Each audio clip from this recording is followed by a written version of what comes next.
Recording in progress. Hello, everyone. We're team All Right, All Right, All Right. Our team project name is called The Gist. My name is Gregory Garber. I'm Sam Al-Ghazali. I'm Ibrahim. I'm Ezra. And for a quick description of the gist, it is essentially a summary or a bird's eye view of trending topics on Twitter.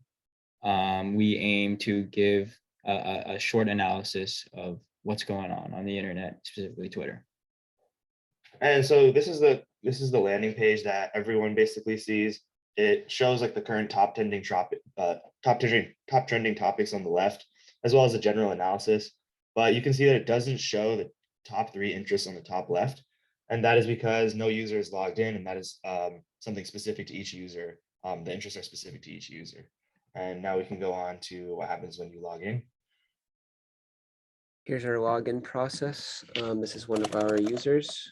Here we go. And now we have access to the logged in page without giving access to Google, any of our information.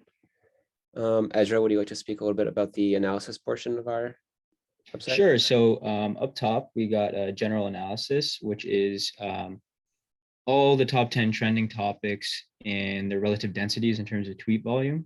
And then if we go down to the analysis section itself, on the right, we have sentiment analysis, a pie chart of basically running through queried tweets of these trending topics and figuring out what percentage are positive, negative, neutral based on this Python lexicon analysis library.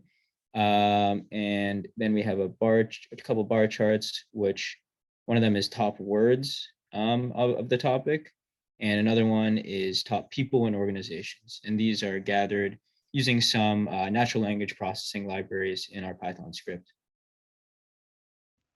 Yep, and as you can see, since we're on the login page, the top 3 interests are populated for the user.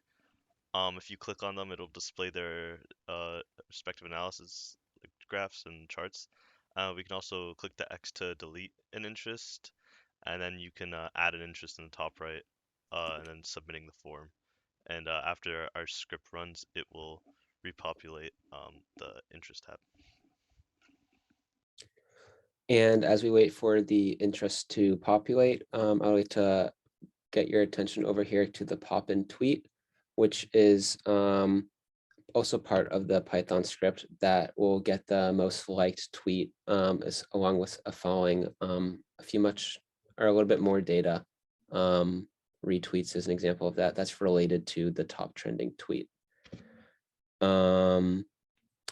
So you'll see this one is UFC 274. That's a hashtag, and it's related right here to UFC 274 as well. And while we're still waiting for the script to run, we could talk a little bit about future work and what we found easy and hard. One thing that was really difficult is integrating the Python script with the JavaScript and just kind of getting everything together, because some of the formats and there's a lot of noise in the tweets, which was difficult for the script. And in terms of future stuff, we definitely want to make the website more accessible. It's, as you can see, it's not the best laid out for our purposes. And it would be also nice to get to allow a user to log into their Twitter account and get their specific analysis of their timeline. Thanks, Ezra. Lastly, as we close off our presentation today, I'd like to show off the script finished off running with football. And here's the analysis that we gathered from there. Thank you very much for listening to our presentation. We're team All Right, All Right, All Right, and this is The Gist.